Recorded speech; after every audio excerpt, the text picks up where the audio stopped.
Step 1, wake up early, gonna rise with the sun. Step 2, get some good, some food in you. Step 3, think real hard about what you wanna be. Step 4, everybody just do your thing. Wake up, today's gonna be a good day. Wake up, today's gonna be a good day. Wake up, today's gonna be a good day. Wake up, today's gonna be a good day. Wake up, today's gonna be a good day. Wake up, today's gonna be a good day. Wake up, today's gonna be a good day. Wake up, today's gonna be a good day. Yo, set your affirmations, aspirations. I got shit to do, the aftermath of preparation. Good food, good mood, blood in circulation. One step at a time, yeah, that's how you make it. Set a goal you control and the steps you take them. I try to pick one thought, have some concentration. And if I make a mistake, it's called education. I try to do this every day, call it replication. Wake up, today's gonna be a good day. Wake up, today's gonna be a good day. Wake up, today's gonna be a good day. Wake up, today's gonna be a good day. Wake up, today's gonna be a good day. Wake up, today's gonna be a good day. Wake up, today's gonna be a good day. Wake up, today's gonna be a good day. So life ain't easy, yo, I think there's a reason though. Ups and downs, just like every different season, yo. Sometimes I'm high, other times I'm barely breathing, though. I always gotta fight and hide from the demons, yo. Negative thoughts are poison, they rot. Head full of flies, so here come the clouds. They'll never stop unless I can swap all the bad for the good in my head when I'm lost. Yeah, so I'ma fake it till I make it. Positive thoughts are overtaken, I got patience. One day at a time is how you operate a cadence. A flow, you grow, you show yourself a foundation. Stay away from all the shit that causes temptation. I know that I like to do it cause it's sensation. I live my life in my head like a narration. Don't expect greatness, do my best, man, I'll take it.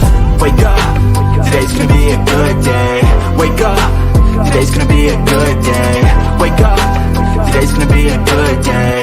Wake up, today's gonna be a good day. Wake up, today's gonna be a good day. Wake up, today's gonna be a good day. Wake up, today's gonna be a good day. Wake up, today's gonna be a good day. Wake up early, gonna rise with the sun. Step 2, get some good, some food in you. Step 3, think real hard about what you wanna be. Step 4, everybody just do your thing. I don't know who need to hear this, but let me put this out here. Stop sparing folks. Hello, somebody. Stop sparing folks. Nobody cared when your feelings was hurt. Nobody cared when you was pacing the floor. Nobody cared when you was sliding down the wall. Nobody cared when you was standing over there with a face full of tears. You had to suck it up, buttercup. But then when it come to other folk feelings, here you are. Want to tiptoe around it. Want to avoid the elephant in the room. I don't want to upset anybody. I don't want to disturb the peace. Stop sparing folk. Ain't nobody spare you when it was your turn. Give it to them real. Give it to them raw. Give it to them uncut and uncensored. This is exactly what it is. This way you had me messed up at. Yeah. I ain't playing with nobody this season, baby. Welcome to the Bullhorn Betty Coffee Club.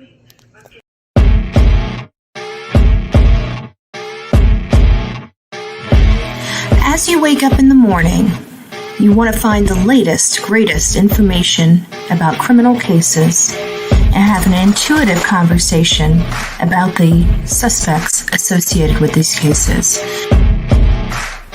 Head over to the Bullhorn Betty channel on YouTube.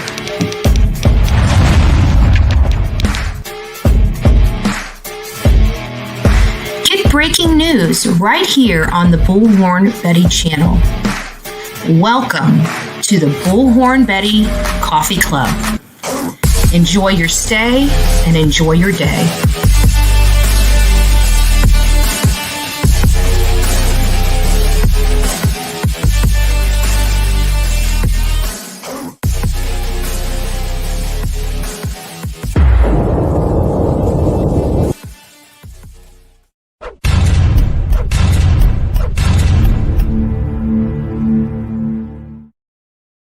Well, hello, my beautiful people of YouTube.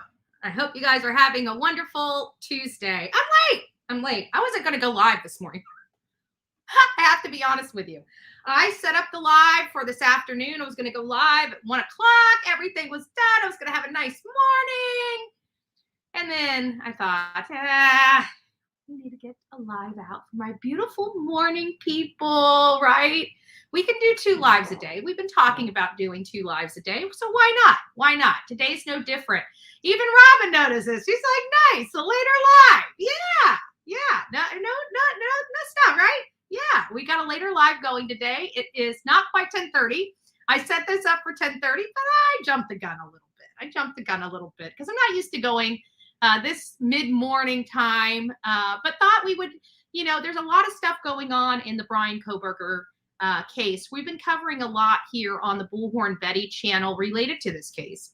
Yesterday, we talked about some of the stuff that's in the objection to the motion for protection order. Bryan Kohberger's defense team, Jay. I'm sorry. Some of the stuff in this document here, which side is it? There it is.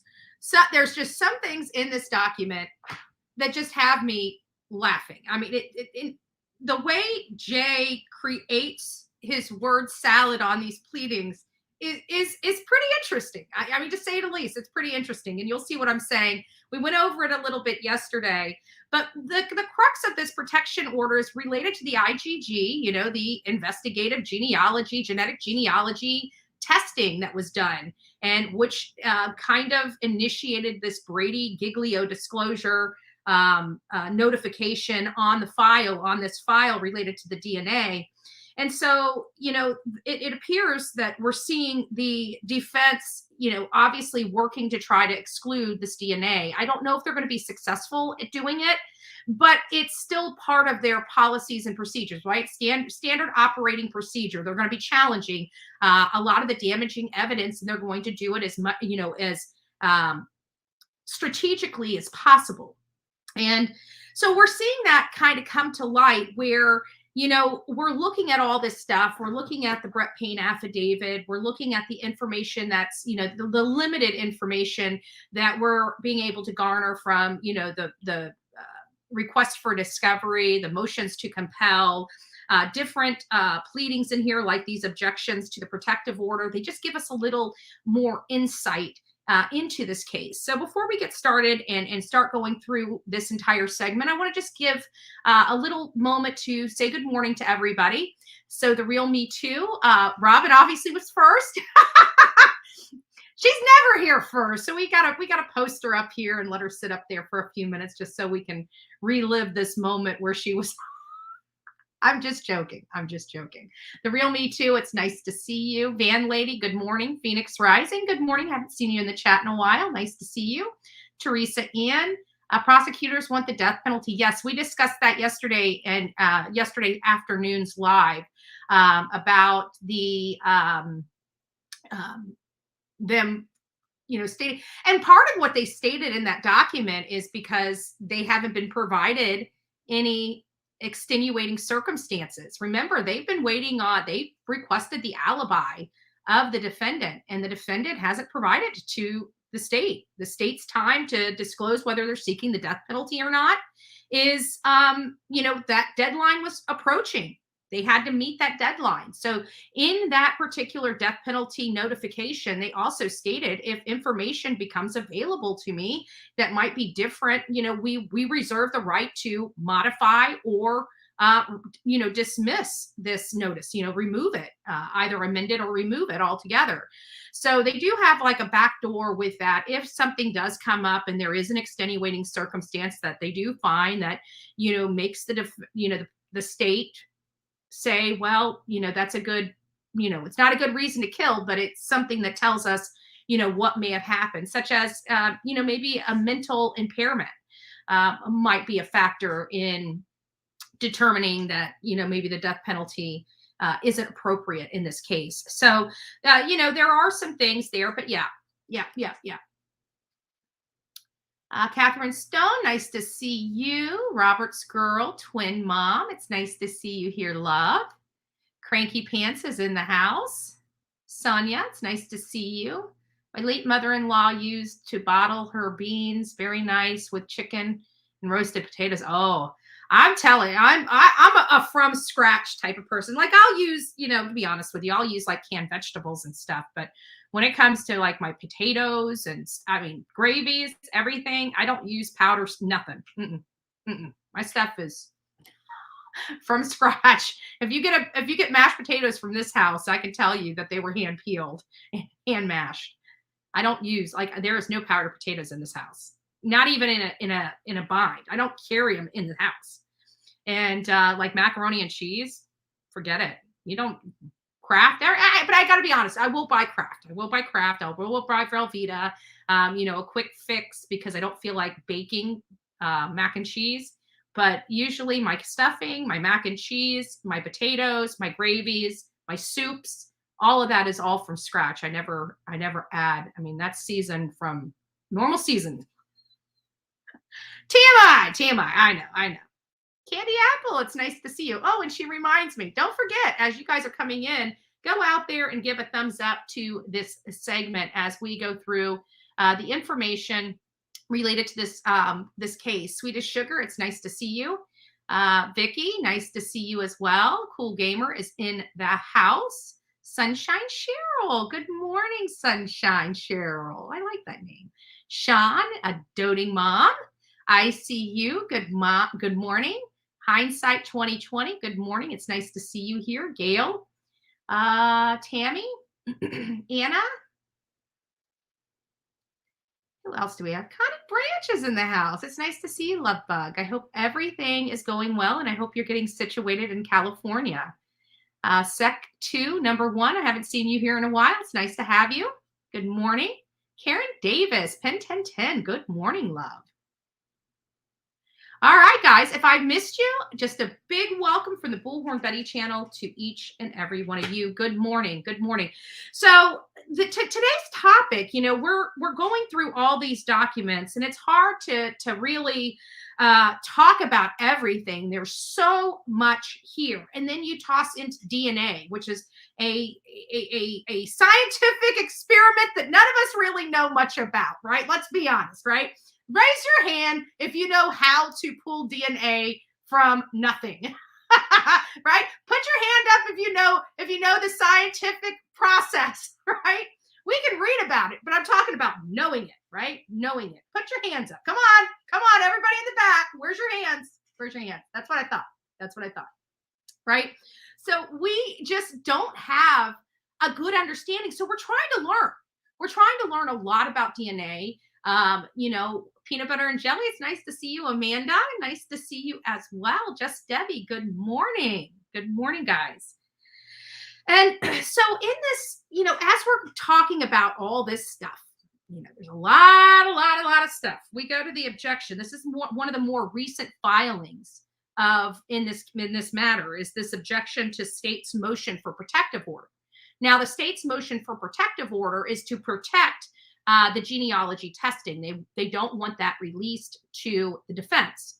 They also don't want released to the defense the hundreds of potential family members of Bryan Kohberger that would be part of public record. They feel that there's a privacy concern, and I have to agree with that. There is a privacy concern with this genetic genealogy testing. Let's be honest.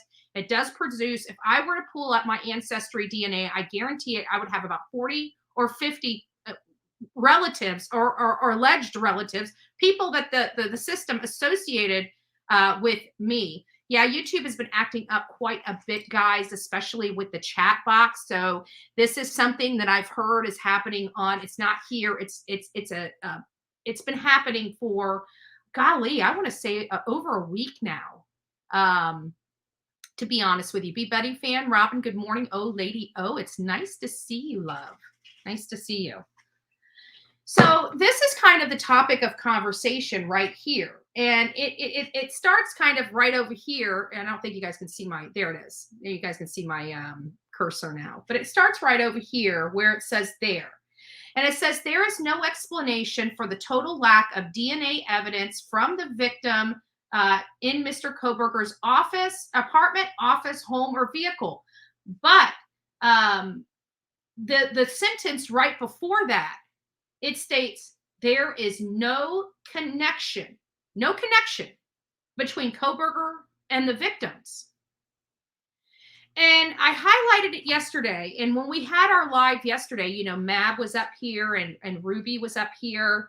And we were discussing this very thing. And if you guys recall, Mab, we went through the affidavit of probable cause because we wanted to hone in on what was specifically stated by Dylan Mortensen related to whom she saw. Because when we were looking at photos of everything, let's be honest, we were seeing a man with a mask and a hooded jacket, or, you know, something that put a hood. You know, the renderings that we were seeing online from other people were that of a man in a hood. And so we were like, well, we had the conversation on the DNA aspect of it. You know, is there an explanation for the total lack of DNA? There is. And we went back to the Brett Payne affidavit where they were talking about Dylan Mortensen having observed Bryan Kohberger. And this is what it said related to Bryan Kohberger.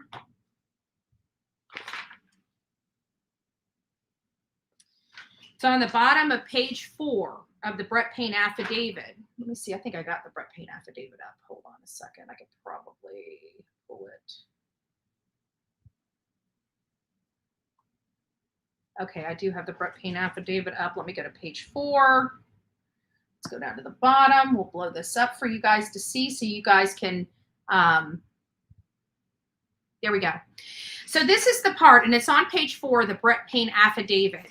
And it says, DM stated she opened her door for a third time after she heard the crying and saw a figure clad in black clothing, a mask that covered the person's mouth and nose, walking toward her, clad in black. And so, you know, Matt was discussing about a Tyvek suit. Now, personally, I've been in construction for a really long time. We've watched, you know, major hazards break out in this country. And, you know, we're accustomed to Tyvek suits, but what are we accustomed to Tyvek suits being? We're used to them and accustomed to them being white suits. So my mind never even, coffee is my curse word, good morning. Slim Skittles, good morning. So nobody, you know, I'm not familiar or have the experience of seeing the black Tyvek suits, but Mab brought it up on the channel yesterday. If you guys did not get a chance to watch that live, please consider going back. It was yesterday afternoon's live. So it was the second live for yesterday where I brought Ruby and Mab up on panel. And he shows that black Tyvek suit, and that would bode with this statement that we're reading right here on the screen where DM states, she states that she opened the door for the third time. So I can just adjust this, just doesn't never lets me adjust it right. There we go. And DM states that she opened the door for the third time after she heard crying and saw a figure in black clothing. It doesn't say a hoodie. It doesn't say black jeans. It doesn't say black Dickies and a button-up shirt, a black button-up shirt. It doesn't say, it could be Dickies coveralls. We did see the thing, but I think we're looking at the wrong avenue. This would explain the lack of DNA. This would explain even and I don't know if the overalls or the coveralls would explain it as this Tyvek suit, because this Tyvek suit has things that come down all the way to the wrists and all the way over your boot or your shoe. So I would think that if this was a planned attack, that he would have had this. And, you know, it's a little crazy because when we're talking about this Brett Payne affidavit, the only purpose I'm showing this here is to show you that there is that possibility of why there wasn't transfer. Would be easy to dispose of. Yes, that's what Matt was thinking. And this would bode right into it because we know that Bryan, once he left there, went somewhere else. He didn't go directly home. He took this long, convoluted way, a back way, a long route around Moscow and back up to Washington. So he had opportunity to dispose of the items in which he was trying to conceal, which could have prevented that transfer of victims' DNA in his car, in his house, and otherwise. And also, if he planned this well, he most likely covered everything in his car with plastic. We don't know if that's the case, right? But it's possible. These are things that could explain the lack of DNA, if there is a lack of DNA. We don't know that there's a lack of DNA. We only know what the defense is alleging. So I want to make sure that we have that caveat in this as well. Just because the defense is putting this stuff in pleadings doesn't mean that this DNA that links Bryan Kohberger and the victims together doesn't exist. The defense is just saying it doesn't exist. So moving on to the actual topic of our conversation for today, which comes down to there is no connection between Bryan Kohberger and the victims. And I totally and wholly disagree with that statement for a number of reasons. Let me go ahead and get to page 6 and move this over. Okay. So we're going to start going over some of the stuff that I wanted to talk about, and then we'll open everything up. I'm not going to be paying attention to your comments, so to speak. I'll try to grab the ones I can. If you really have an important question, either put stop signs or do a small little 99-cent super chat just to get the color up there if you guys so choose. But I will go through the comments and see if I can answer some of them. If you can't do that, and that's fine. A review of the footage. So we're right here on this particular document. It's the second paragraph right here. This is where we're starting. A review of the footage from multiple videos obtained from King Road neighborhood showed multiple sightings of the suspect vehicle 1 starting at 3:29 in the morning. 3:29 in the morning and ending at 4:20 a.m. So he started in that neighborhood almost an hour, about 50 minutes before he sped off from the neighborhood. Okay. These sightings show suspect vehicle 1 making an initial three-phase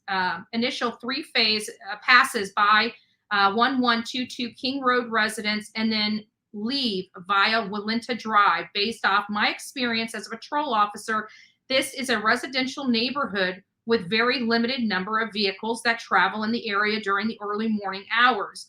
Upon review of the video, there are only a few cars that entered and exited this area during this time frame, and that is true. We saw it. Even one of the pickup trucks that a lot of people had honed in on.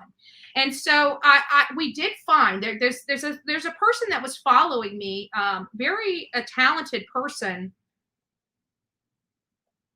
and she posted, I believe it's a she because it says King Scarlet, so I'm pretty sure it's a she, and she posted this rendering that was really, really great. A great rendering of what happened that, kind of based off this specific section that you see up on your screen right now. So let's go ahead and play that for everybody so you can see how this whole driving episode from 3:29 a.m., as you see the time on this video, she recreated this section of the Brett Payne affidavit. And I thought it was really important for you guys to get a good understanding because, quite frankly, when I saw it, we read this Brett Payne affidavit several times. But you know what I missed is the fact that he was in that community at 3:29. We've read it.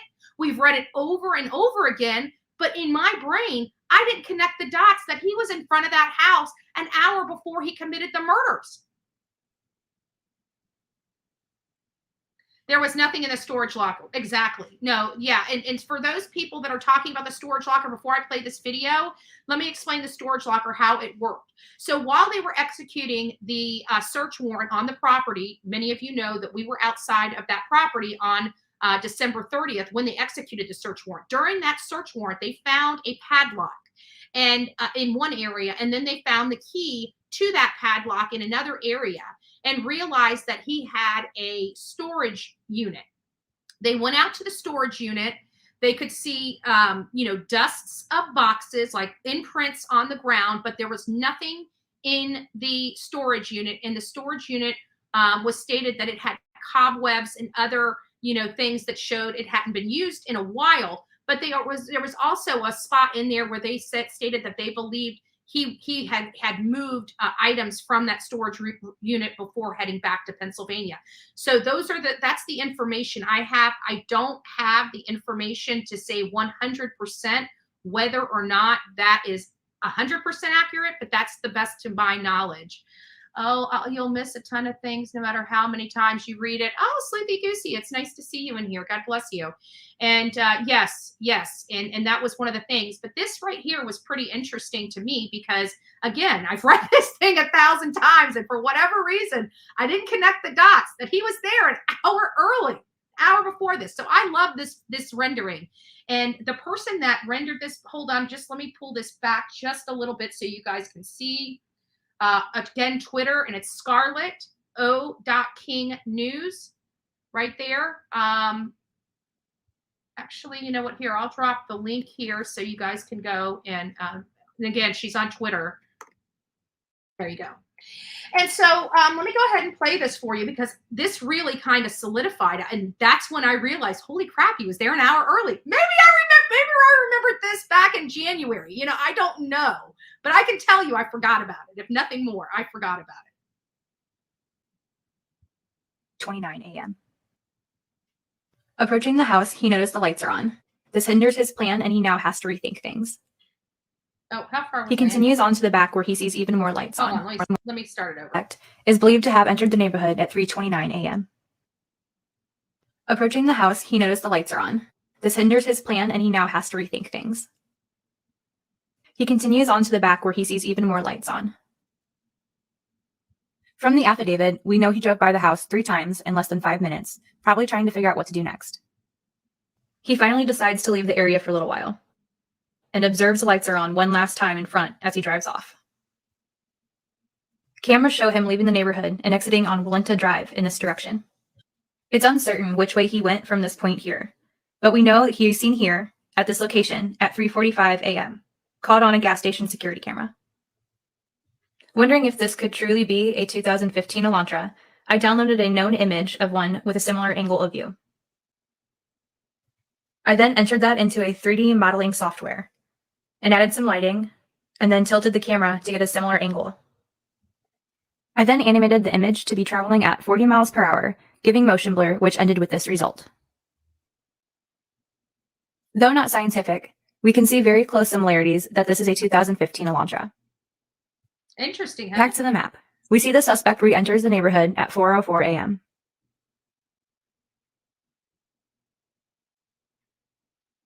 He drives up to the house and slows down. Looking at the windows, he sees the lights are now off. Continuing to the back, he checks to see if those lights are off. They are. He's excited. He knows everyone is finally in bed, but he wants to check the front one last time. As he drives down, he's filled with adrenaline, seeing the lights are all off. His brain short circuits for a second as he clumsily tries to turn around in front of the house. It fails, but he regains composure and drives on. He's caught on camera making a 3-point turn at the end of the street to return back to the residence.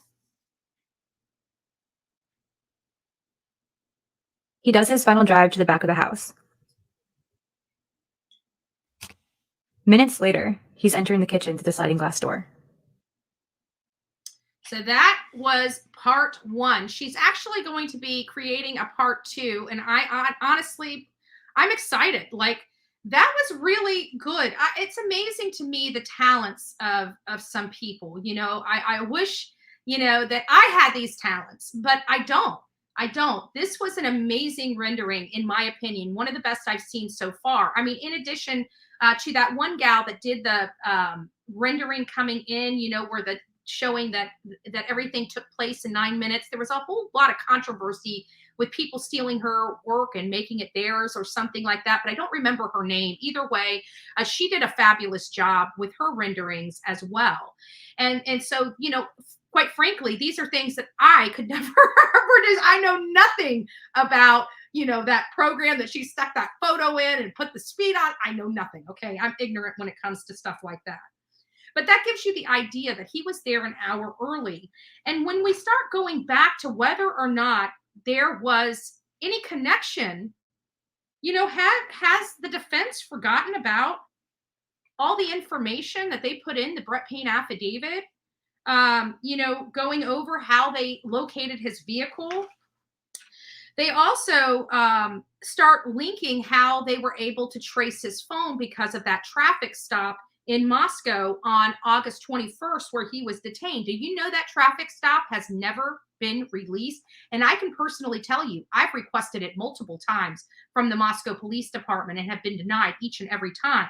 Now, and they're stating that it's due to, I don't even think they said it was related to the case. I think they cited the non-dissemination order as to why they couldn't release that. But we have the release of Indiana State Police body cam footage of him being pulled over. We've got the images of him being pulled over in Washington State University. We've got, the Indiana State Police Department, the two traffic. What difference does it make whether or not we have this August 21st, 2022 body cam footage of him being pulled over for the traffic stop? Because this is my understanding is that this was because he was at this house. He was leaving this house. A few minutes after leaving, after scoping out 1122 King Road, at least by the pings of his phone, he was in that area. A few minutes later, he was being pulled over by law enforcement in Moscow. And that was on August 21st, 2022. They won't release it. And this is how they were able to start searching his phone, because they were able to determine that investigators that he provided the phone number to the law enforcement that pulled him over on that traffic stop. And that's how they were able to get that telephone number and start looking at it. So it comes back to, it seems like he was already in their sights before this genealogy, this investigative genealogy ever took place. But the problem here is the state is failing to provide specificity. They're not giving us dates on when this genealogy testing was done, or when they started talking about this genealogy testing, or any of those other additional factors. They've been very scarce on the timeline when it comes to that investigative genealogy, genetic genealogy testing. And then they also say that and this is kind of where they break it all down, and it starts on 11 of the Brett Payne affidavit. Let me find it again.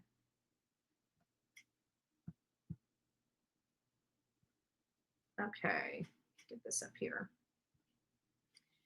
And it starts at the bottom. Let me just see if I'm missing any. Sleepy K in Maine.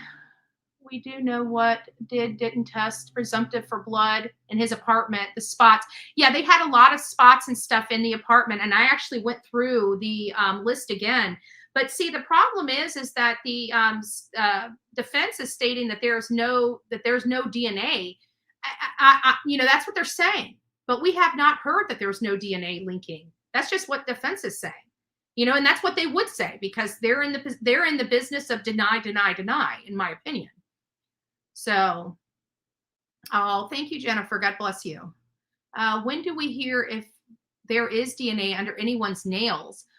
I don't know if we'll ever hear that until trial, to be honest with you, unless it's brought up into one of these pleadings related to, a discovery request or a motion to compel. Those things we glean a little more information from. But honestly, I don't know. I would think that if we do find out about DNA, it's going to be later down the road. I don't think we're going to find out about the results right at this moment. But they're going through the discovery, so they're going to tip their hand. I noticed that in all these pleadings, they're showing their position and showing their strategy with each pleading that they're submitting. But here on page 11, at the very bottom, it starts right here. As part of the investigation, law enforcement obtained search warrants to determine cellular devices and utilize cellular towers in close proximity to King Road on November 13th between 3 a.m. and 5 a.m. after determining that Kohberger was associated with both the 2015 white Elantra and the phone 8458 Investigators reviewed the search warrants returned. A query of the 8458 phone in these returns did not show. So they're stating it did not show this phone utilizing cell towers at King Road between 3 a.m. and 5 a.m.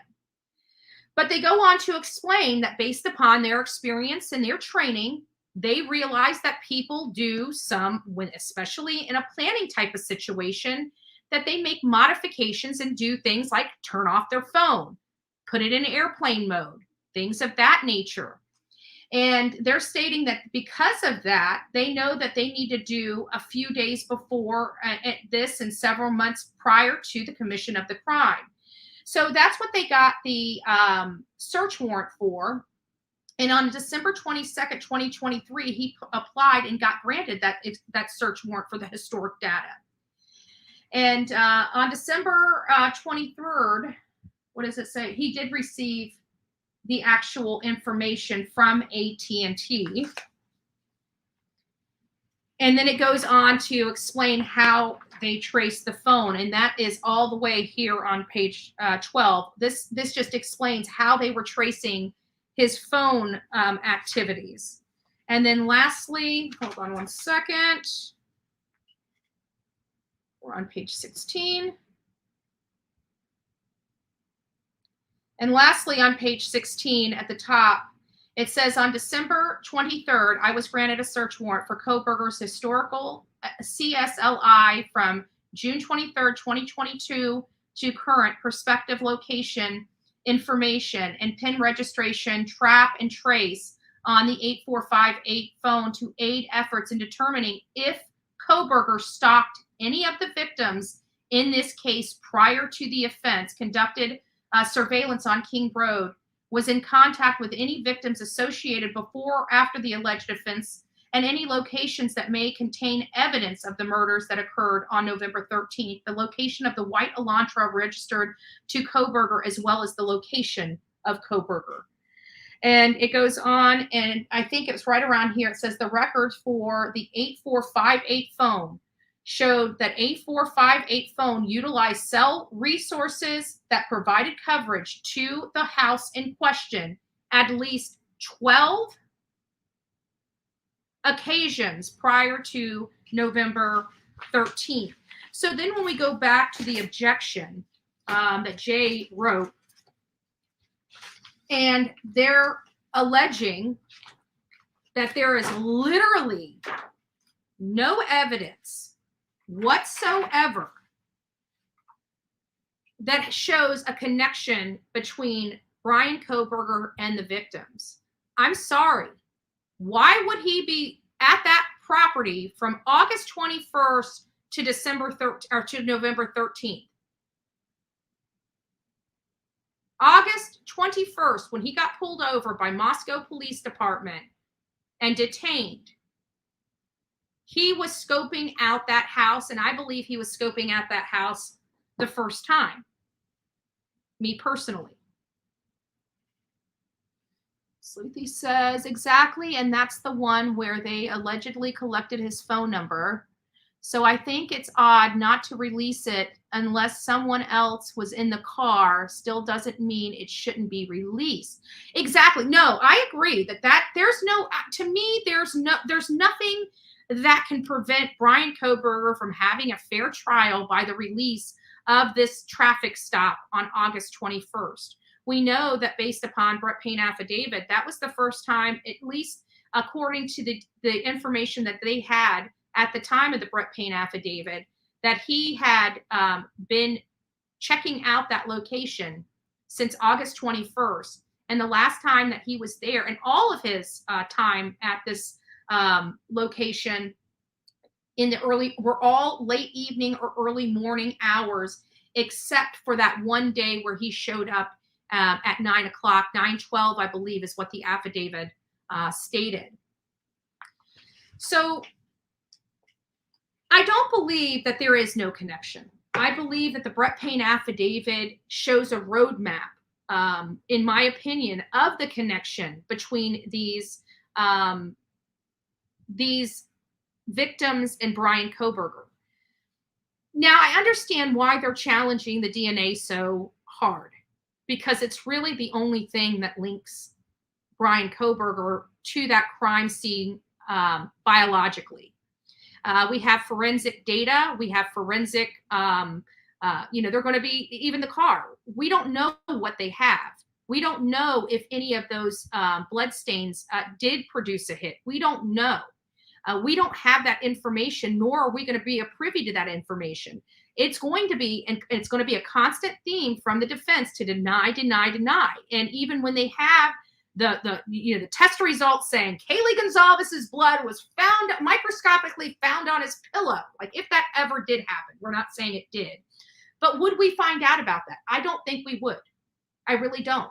And not only that, but would the defense, because when they were talking in this objection to state's motion, they said there's no explanation for the total lack of DNA evidence from the victim in Mr. Kohberger's apartment, office, home, or vehicle.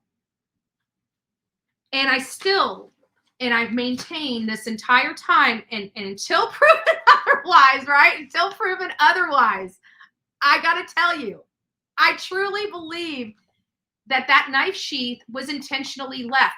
I don't know why it was intentionally left. It may be the fact, I feel like he cleaned it. I feel like he cleaned all of his utensils before ever even approaching that home. And I feel that he made an error. He didn't expect to leave his touch DNA on there, but I think it was touch DNA. I don't know the difference, to be honest with you, but the touch DNA stuff, to me, DNA is DNA. If you leave skin cells, you leave skin cells, no matter whether they were transferred there, touched there, left by your fingerprint, scrapings under nails. DNA to me is DNA. But, people will disagree with that. I just have a very black and white mind in some of these cases. But I don't think that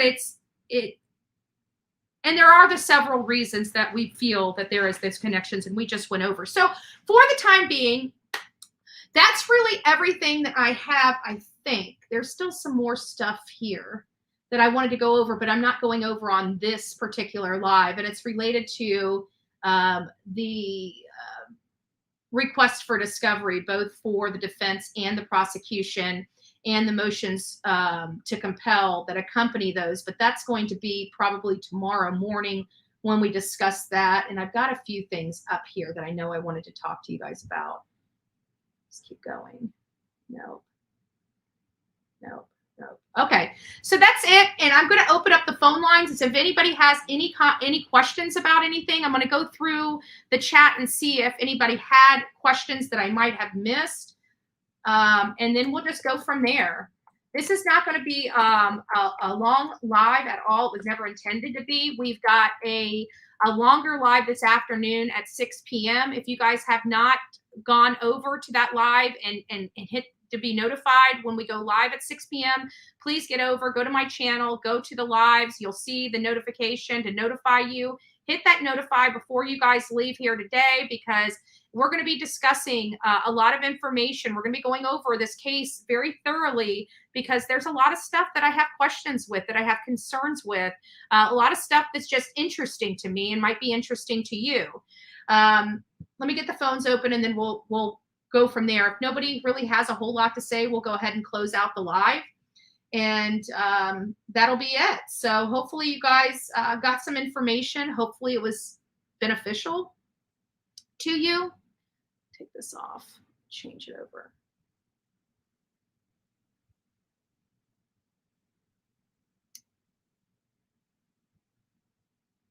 All right, phone lines are open. Phone lines are open. So if you guys would like to call, make sure they're open. So, I keep going back and forth through this objection to the state's motion for protective order. And I keep going back to the original protective order in this matter. And then I'm looking at, because I actually pulled up the search warrants for the phone.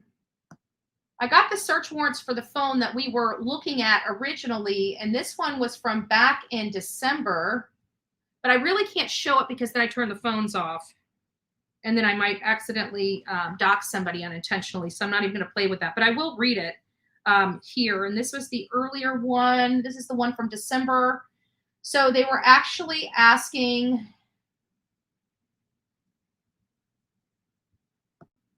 that was their order to seal. Where was their original request?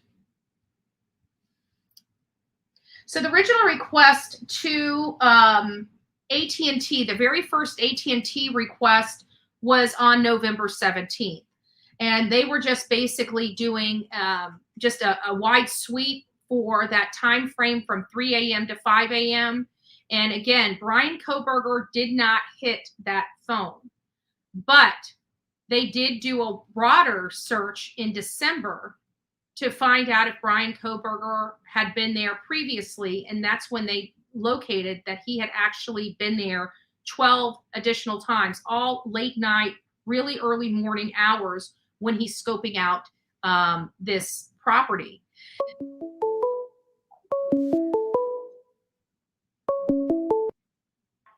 This is Betty.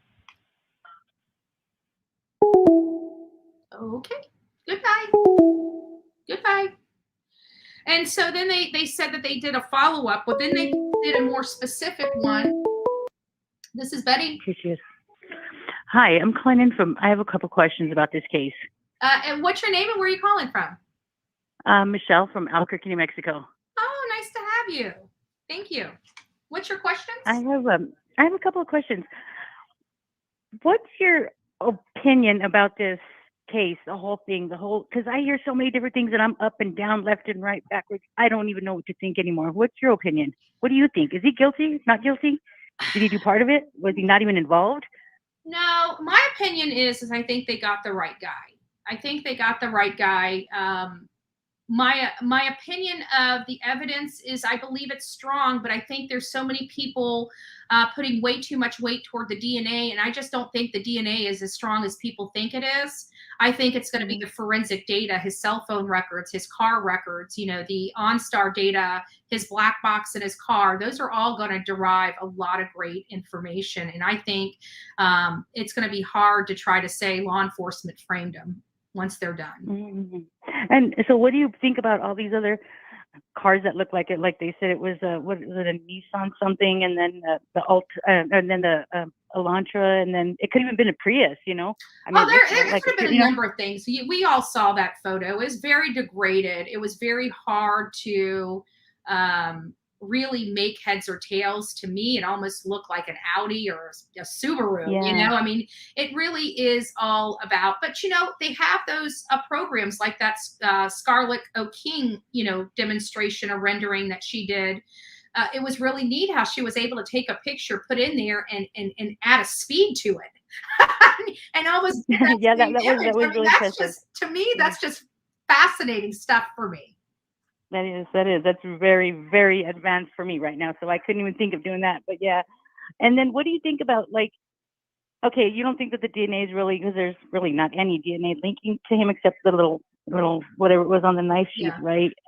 Okay.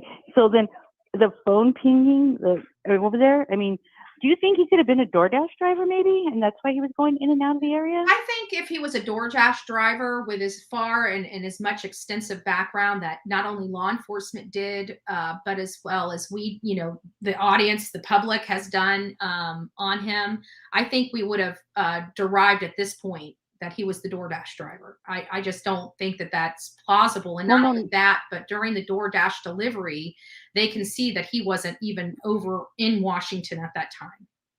Well, no, I don't mean that specific DoorDash driver, but I'm saying a DoorDash driver in general, or an Uber driver or something like that, I going think back that and would have forth been to that area. Bryan Kohberger. I mean, his mentality, he's smarter than I don't think he would have lowered himself to be a DoorDash driver.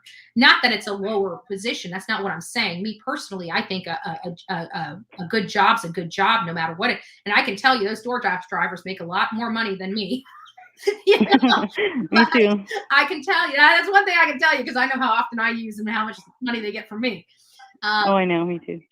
But I just, to him, his mentality, I think that would have been a job that's beneath him. See, I just don't see. I mean, like, okay, all these people say this evidence, this evidence. I don't see a direct, like, straight arrow line to him on anything. Like, I mean, the pings, that's common. I mean, you can drive down by the mall and you can ping off of this tower, you know, and it can happen to pick up somebody's Wi-Fi. Like I have Xfinity, Comcast, okay? So if I drive in a certain area and I'm logged into my Xfinity, it'll ping off everybody's house as I'm driving through that area. So that's Xfinity, you know? And I'm sure that happens to a lot of people. But that doesn't mean that I'm guilty of a crime because I drove through the area, you know, because my phone pinged somewhere. Yeah, but this isn't a unique area. This is, as you've seen in that rendering, it's very, you know, I went there. It's hard to navigate. Like there's a big apartment building right next to their home, and the limited driveway that you have, and then you add the sleet and snow that was going on in November. I mean, it's a very difficult terrain to deal with, and it's dead end. It's not like you got no place to go. You got to try to get up, you know, go up. If your car can't make it up, it's just going to slide right back down. So there's a lot of different, this area, it wasn't a pass through area. Okay, so then let me ask you one more question. What do you think it is that's making my head so much go the opposite way, that thinking that maybe he wasn't involved? Because there's all this stuff, but I just still can't, you know, I think want it's to say because, for me personally, I think some of the hesitation is the fact that it's the lack of information. To me, I think the people are, because they're not wanting to be transparent. And I think for a lot of people, that is a concern, especially when you're talking about a man that virtually came out of nowhere. Nobody even heard of his name until 12:30. And, you know, now he's accused of this quadruple homicide. Like, how the heck did you guys go pick this guy out of, you know, like the needle in the haystack? Yeah, I think that's where at least for me, that's where some of that reluctance comes from. Is just the lack of transparency, the lack of true factual information it does make me uncomfortable. Yeah, and then probably watching nonstop YouTube videos as opposed to watching Fox News or one of these other news. You know what I mean? Hey, mainstream media is just getting just as bad. I mean, you know, we've been talking about like News Nation and Ashley Banfield. Yeah, News Nation. It's a crapshoot, really. It is. Yeah, I used to watch Ashley Banfield a lot until just recently. Yeah. But yeah, well, thank you very much. God bless. Have a great day. You too. Bye-bye. Oh, that was nice. That was nice. Yeah, I don't know all the questions. I don't know. I mean, we can only speculate on what the answer is, but you know, for me, the reason why I trust the system, and when I have a different experience than a lot of people in my chat, because I do come with that legal expertise and legal experience and legal background where I can understand what they're doing, and I understand trial strategy, and I understand all the things that go along with a trial. It's just, but it's hard to state what is going to be the major factor in this, but I really think a lot of people are putting entirely too much weight in that DNA. I think that DNA, yes, it's something that helps solidify that but it's not going to, that tiny piece. Let's think about it. A tiny piece of DNA being on a button snap of a K-bar knife sheath. How does that convict Bryan Kohberger? How does that aspect of the case convict Bryan Kohberger? All by itself. It doesn't. Just like the testimony from Dylan Mortensen about seeing a man clad in black, you know, nose and mouth covered with a, mask, and only has the bushy eyebrows that she could see. How does that convict Bryan Kohberger? It doesn't. What's going to convict Bryan Kohberger is showing his spot, where he went, what he was doing. That's what's going to convict Bryan Kohberger, because those two items by themselves don't do a whole lot for the state. This is Betty. Hi, Betty. I'm just going to say I'm calling from Connecticut. Okay. I don't think you could do this now, and I don't know if you have the answers, but remember there was a white car that supposedly drove by later on that day behind the house? Yes. and they thought that maybe that was him. Is that pinged, or is there anything that pings off that way, like with his phone or anything? Yeah, he would have gotten a ping if they expand that search. They may, if that was him and he had his phone on him, then yes, they would be able to get that. But if they can't get it through the cell service ping, they'll definitely be able to get it from his, or at least we hope that they'll be able to get it from his car. You know, all that OnStar stuff, especially 2015. You know, I do believe that they did have some capability, maybe not as advanced as what we have right now in 2020 forward, but I think that they do have some sort of OnStar that they can pull data from.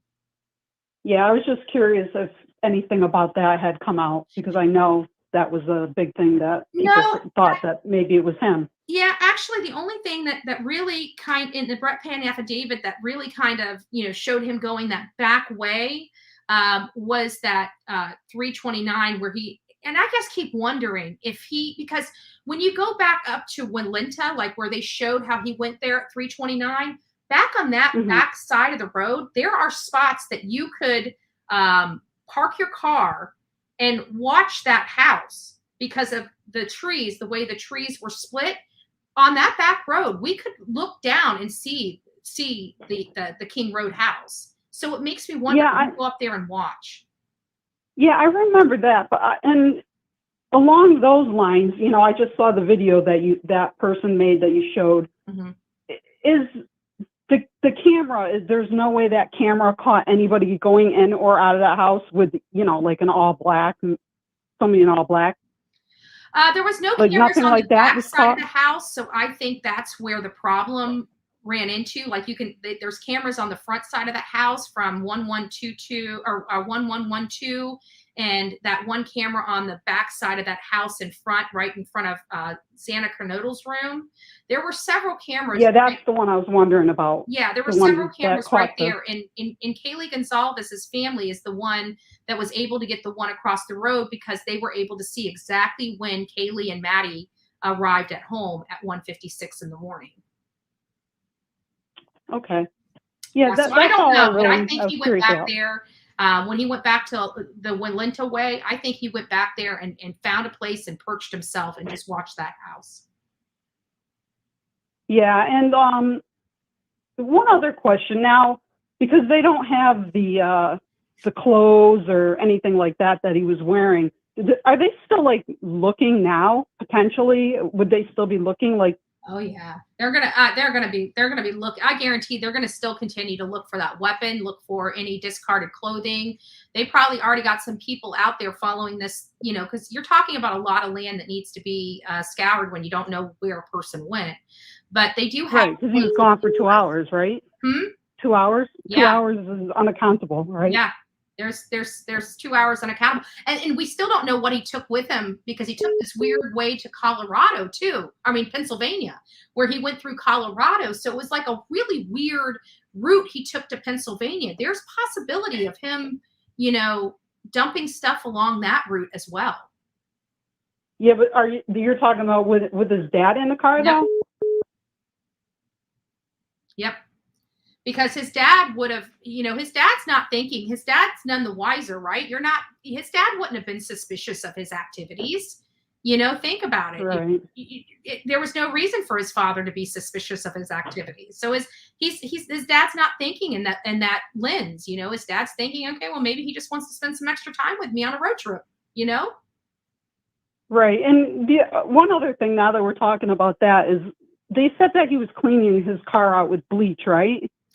That was allegedly, that was from the Dateline episode. And a lot of that information came from these unnamed sources. And I don't like things I can't corroborate, that I can't, you know, at least, you know, say definitively one way or another. So I can't definitively say whether that's a true statement or not, but that is alleged.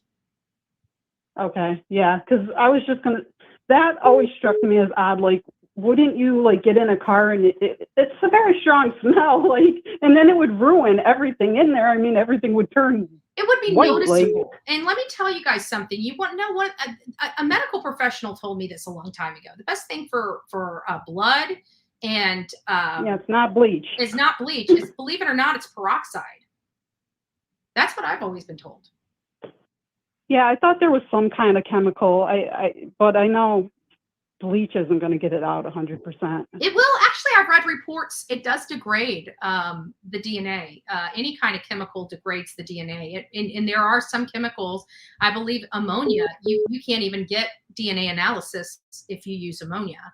So I don't know if that was, I want to say 10, 15 years ago. I don't know if they've got any other chemicals that compensate that now, technology and stuff. But back in the day, you damaged DNA evidence with ammonia.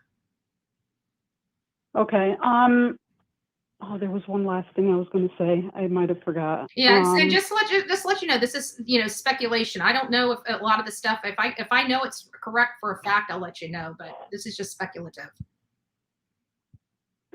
Yeah, there was one more thing. Oh my God, I know. I forgot. I forgot now.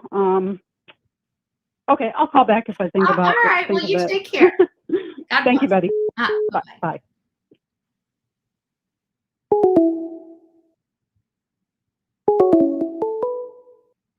This is Betty. Well, good morning, Betty. This is Frankie from Idaho. Well, hello. How are you? Good. How are you? Good. I don't know if you remember me when I was sending you all the messages when you were headed up this way. I'm sure. I to be honest with you, no, I don't. Let me go. I'm sorry. God bless you. So my question, and I actually had to put it in the chat, but I've kind of refrained from putting it on the internet or social media because I don't want to help any possible options of defense because I'm biased from knowing the families. But the video of the car that night looks like it has tinted windows, in my opinion. Do you think so? Well, it's kind of interesting you brought that up because if you remember part of my my yesterday evening clip, it was wondering whether this was all brought up by dumb luck, because in their response to or the objection to the protective order, Jay, as comical as Jay likes to be, he basically stated that a report from the analysis for the FBI dated March 21st, 2023 shows the analysis heavily relied on a video of a car heading in the wrong direction at the wrong time on Ridge Road. So I keep wondering, is that the photo from the gas station that they were relying on that was wrong? Right. Because when I look at that photo that they, keep posting of it, to me, it looks like it has tinted windows. And then when I watched Bryan getting pulled over, he does not have tinted windows. And I haven't seen that really brought up. And I don't know if at night it can make your windows appear that way. I think the graininess of the photo and the darkness of the night and the reflection of that darkness on the windows, it might give the illusion, it perhaps could give the illusion of tinted windows. Right. That doesn't that one piece scares me. But to be honest with you, that might be the photo of the wrong video that they were heavily relying on. Right. Run luck, right? Right. And then I've been listening to the defense with the whole, he has no connection, no ties to the victims and anything like that. But then I think on the other hand, it's like, okay, so that they're using that as their big, get this idea thrown out. And I'm thinking, well, that just helps with the prosecution, because then why is his DNA there at all? Especially, under Maddie, right? It's like, then explain that. Your whole theory kind of goes against everything you're trying to prove with that statement.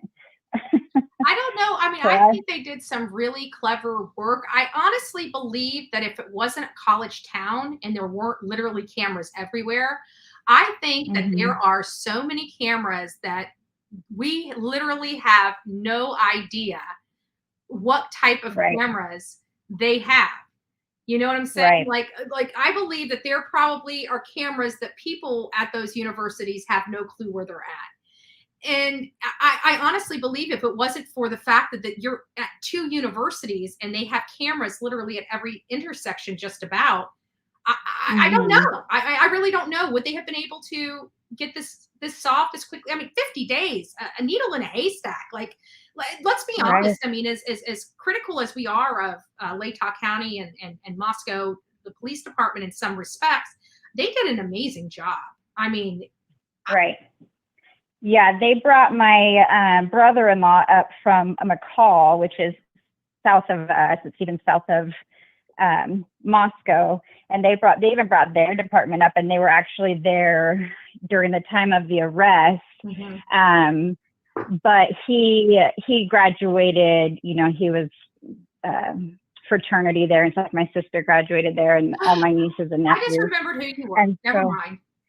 Yeah, I had sent you the pictures of them, I think. But yeah, he was there when it all broke. And I was thinking, you know, they haven't right now, I think, kind of like in the Vallow case, they're still waiting on a lot of DNA. So they don't necessarily, they can have that in like the final days of court. It doesn't mean they're not giving it to them when they have it. I mean, look at Alec Murdaugh. Remember his Star stuff didn't come until what, 2 or 3 days, maybe 4 days into trial?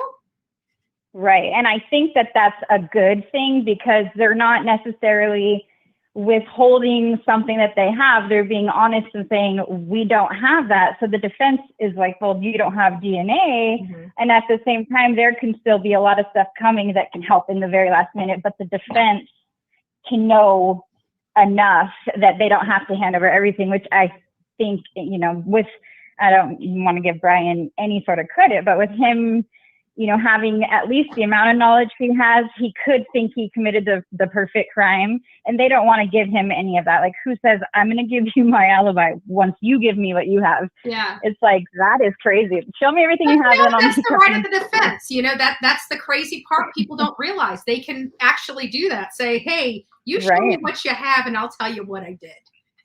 Right. And now they're saying, well, we do show you what we do have. We're just probably purposely waiting on all the rest so that we don't have to be lying when we say we're giving you everything and we don't have that, because it could be, you know, they know they're not just going up against the average criminal, you know. And I have to be honest with you, you know, one of the standard operating procedure, at least for my office, you know, when I worked in the law firm, was always having a motion to compel, always having something on when you're a defendant. Whether it's civil or criminal, you always want to have something that's preventing the case from moving forward, i.e. the motion to compel. It's not just about the discovery. You want to either have discovery out or a motion to compel out, or both. You always want to have something holding up the case in that case at all times, because it cannot move forward to trial if you have a motion to compel that still needs to be heard.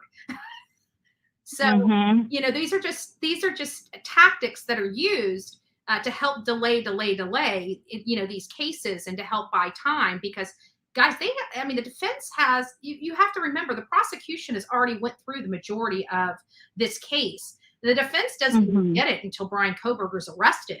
And then they have 51 terabytes. So this whole entire massive investigation that they've been doing, you know, the defense is, you know, is getting all this stuff, you know, after the fact. So they're having to research 51 terabytes of information. Like, I went through this package of paperwork that just dropped this week, which is quite an extensive package. This right here took me the weekend to read through. Right. You know, and you got that times 1,000. I mean, it's just crazy. Right. And there's 4 victims. It's so maybe, I guess, stressful and intense to me would be the word, just because it's like, it's such a heavy thing, and we are a smaller town, and police office, police force, sheriff's department, you know, and so it's like, it's such a huge thing. But I think that as frustrating as it is that there's like gag orders and things like that, I think it is really good that they are being as silent as they are, maybe not saying everything and bringing it all out, because if it doesn't go in the sense of justice, whether it's Bryan or whoever, and I don't think that it's anybody else, that would be absolutely the worst thing ever, you know. I mean, it's just, there has to be some sort of closure, whether he's guilty or not, and it has to be loopholes, and any little thing that could have been done wrong will be absolutely devastating to everybody involved. That would just be the worst. And so I'm kind of glad. I do think that they have enough. I don't think that they're worried about it. I think that they're just going through the steps of knowing that the defense is going to raise every doubt that they can and that they have, and that's their job. Mm-hmm. But I don't think that the prosecution is scared. I think that they are confident, and I think that they're ready.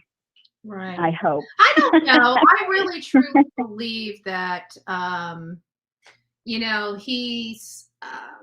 he's guilty. I believe, but I do believe that the prosecution has some issues. I really do. There's no reason for them to be so secretive about so many different details that really seemingly don't have any effect, in my opinion, on whether Bryan Kohberger will receive a fair trial or not, and we've got them gagging that. But it doesn't, I think for the public, when we start seeing people not, like, we understand, let's be honest, we all understand that we cannot have access to everything, right? We all know that. It wouldn't be fair. It's not fair to us. It's not fair to the victim's family. It's not fair to the defendant that has a right to a fair trial. I don't want everything in this trial. I want to learn about it as the trial is underway. But I do believe that the public is entitled to some disclosure. And, that's the problem I'm having, is that they're not giving the public everything that they're entitled to, in my opinion. Right. Yeah, and I do think by doing that, they're leaving a lot of room for speculation and theories, and I think that is only helping the defense, because every time we post really, really good, even if it's just a small thing like maybe tinted windows or whatever it might be, that's stuff that can raise reasonable doubt for the defense. So it's like, really, by them putting a gag order on isn't protecting the case. It's kind of helping Bryan's case, because given that he knows what he knows, and I do think that he slipped up by, he may not have known as much about Idaho laws, especially with the new DNA thing passing and all of that. I think that he knew a lot, but I think he thought he was smarter than he was. Mm-hmm. But at the same time, on the other hand, by them putting this gag order in place and allowing all the speculation, I think it can really help just all they need is reasonable doubt, and that is terrifying, because if there was more social media, we'll find every piece of reasonable doubt. Right. It's like, if you give us some more facts, we can run with those. We can, people can put stuff together. People may have seen something, but when you're holding everything in that might help, all you're really doing is helping the defense listen in on things and have so many pieces that they can throw out there for reasonable doubt, and it just helps their case, which is also terrifying. It is for people that want actual justice, Right. But this is part of the process. This is our legal process, and again, our process is not perfect, but it's what we have, and it's the best we have. And it's been proven for over 200 years. So if anybody watches my channel, you guys know how I feel about perfection. I don't believe perfection or perfect ever exists. I think that's a fallacy. And, nobody's perfect. Nothing is perfect, and including our justice system. But I do believe in it. I do believe in it. And I believe that, things happen for a reason. If this man gets off, there's a reason he gets off. We don't understand it. We don't know the plan. We don't know the design, but I do believe that things happen for a reason. I don't think he's getting off. I really don't. I don't think that it's going to be, a Casey Anthony situation where they're able to put that much doubt in the jury's mind. And not only that, they went through they're not going to be able to say that he was targeted, because they went through so many possible suspects. I mean, they were out every day clearing people, and we have never. Nobody picked little Bryan Kohberger, who just planted himself here and thought he was, important to just pin him on this. Nobody, come on. Yeah, no. The other thing that makes me feel good about our justice system is that even though I've seen it fail in, some huge cases, I've seen we've all seen some very, very good jury outcomes in cases that could have, like Murdoch, those could have gone, there was there was reasonable, I don't know if it was reasonable, but there was some doubt, you know. And so I think our jurors lately and our justice system has really shown that we've come a long way.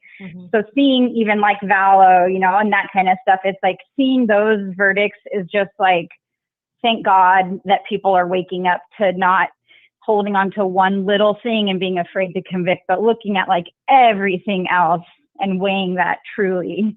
And so hopefully, and we have to give props have a to our good jury jurors too, that are really taking these For sure. jobs, seriously. Because I mean, in fairness, let's look at the West trial, right? The West trial were convicted of many charges, but they weren't convicted of 2. And one of those was a second-degree murder charge. And it was because they didn't prove their case. They heard a thud in a bathroom and they tried to link that thud in the bathroom and the disappearance. Yeah, it's circumstantial, but it's weak circumstantial evidence. They had no proof that child was murdered. And so I do believe the jury was correct. They did sentence them for one of the second degree murder charges. But that second one, they just couldn't quite get it. And again, that shows you that our jury has a good understanding. They take their job seriously. They're convicting people on what the state is able to prove. And they're, if they can't prove the case, they're saying you didn't prove it. And I like that. I like seeing that. Yeah, we've had some very, very thorough and accurate, juries, and I'm grateful for that. But it also gives me faith in that I think people seeing how those other, O.J. Simpson and Casey Anthony and huge trials where people are like, what happened? I think it's giving us as a entirety, people that are on juries now that are a little more awake to what can really happen if someone gets off, and what also, like, maybe you're a little bit biased, but you go in thinking you know everything and you're still open to truly hearing everything and weighing that out. And I think that's definitely come a long way in, I do too. These and not only years. that, but there was a lot of, if you really want to look at the history, and I don't want to go into this too much, but we do have, our history, 50 years ago wasn't the best. And, we pointed the finger at a lot of people based on the wrong reasons. And so those people are still, they had to go to jail for crimes they didn't commit. I believe that this country has moved, it is moving in the right direction and has taken those corrective actions so those things don't happen in our justice system again. And I'm proud of our justice system today as opposed to yesterday, Right. And even if we don't like some of the outcomes, it's if it's not there, it's not there. And if it is, it is. And we have to respect that, because we're not in there listening to everything, seeing everything and all of that. We're just, we're just interested. Let's be honest with everybody here. Right along with people being wrongly convicted, there's a lot of people that are wrongly not convicted, that are out on the streets to, duplicate crimes that they were let off of. So, we look at, sometimes I feel like we look at everything on just one angle, depending on what our narrative is. And I like to have that whole view, to know the pros and the cons, not just one or the other. And Bryan may be book smart. He may not be street smart. He may underestimate the minds of others, because a lot of times when a person has like the characteristics and the mentality that it seems like he has from what we've seen, they underestimate the fact that like other people don't always think like them and they're not the smartest in the room. And so when you put in a bunch of average citizens to do a job, you can't just expect that because of the law and the things that you think that you've learned, or that you've watched in criminal trials, and he thinks he could think that he has all the best ideas to get away with something. There's also people that think with logic and that think, without any kind of, they're, I don't know if I'd even say smart, but whatever that word would be, you put yourself in front of them. And a lot of times people like Bryan, it doesn't seem like his parents ever, stood up and like stood against things that he was saying. It seems like he was probably just such an argumentative person in the people he did talk to, that everybody's just like, yeah, you're right, you know? Yeah. Yeah, it's like you kind of back down to people like that because you know you're never going to win the conversation. But that's not how this is going to go. And hopefully he underestimated, like, you know, just regular common knowledge people, and then actually the black and white law versus his, you know, mentality on what he's learned and what he's watched and sometimes studied. you're so focused, and I didn't mean to cut you off again, but in my experience, sometimes people are so focused on a goal that it's almost like you don't see the forest for the trees. Like you're looking at this one tree and you don't realize there's 1,000 trees sitting around it. Like I sometimes, and I think that smart people have that tendency that they lock and they have such a focus on the goal that they're not looking at what's going on around them. And that might have been his mistake. Right, like a horse in a race with the blinders on. Yeah. They can see the finish line, but they're not looking at anybody else that's coming up behind them. Yeah. Okay, well, Betty, I work in a dentist's office and my patients are in the waiting room. So I have to go now. Last week, and I tell you what, I was left confused. Well, come to Coeur d'Alene. We'll get you taken care of. Okay. Take care. Okay, we'll talk to you later. Bye-bye. Aw, that's sweet. That's sweet. Nice people. There's a lot of great people out in Idaho. There's a lot of great people out there. So again, we're just trying to get some information out there. We're just taking the information that is being proffered in these pleadings, this most recent, and we're breaking it down. You know, we're breaking down these things. Yesterday, we were talking about, you know, this whole DNA and understanding what they're trying to do here. So yesterday we were discussing, you know, the sharks in the water and the playing of the DNA games. Earlier that day, we talked about how many matches there were and what would derive those matches. And so we're reading all this stuff. We're educating ourselves. And as we're educating ourselves in this DNA, we're also educating our audience in the DNA area as well. But again, you know, we're not scientists. Some of the information that we may have on this DNA may be inaccurate. We can only go with what we're reading. So again, this is not a conspiracy theories channel. This is a speculation channel and a theorizing channel, right? We have always the basis of facts, and we build on our basis of facts here. So guys, I just want to thank you all for coming and joining me. Again, we're going to have another live this afternoon at 6 p.m. where we're going to dive in a little bit more into this. But I hope to see you all there later this evening. Anyways, guys, have a great day. Have a great day. Don't forget to be fearless. If you see something, say something. An ounce of prevention is worth a pound to cure. And until next time, be kind to one another. Good day.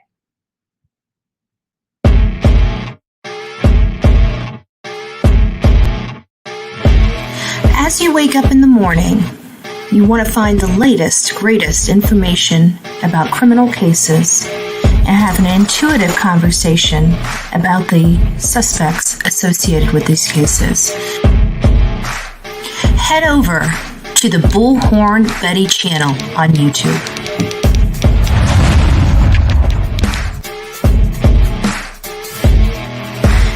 Breaking news right here on the Bullhorn Betty channel.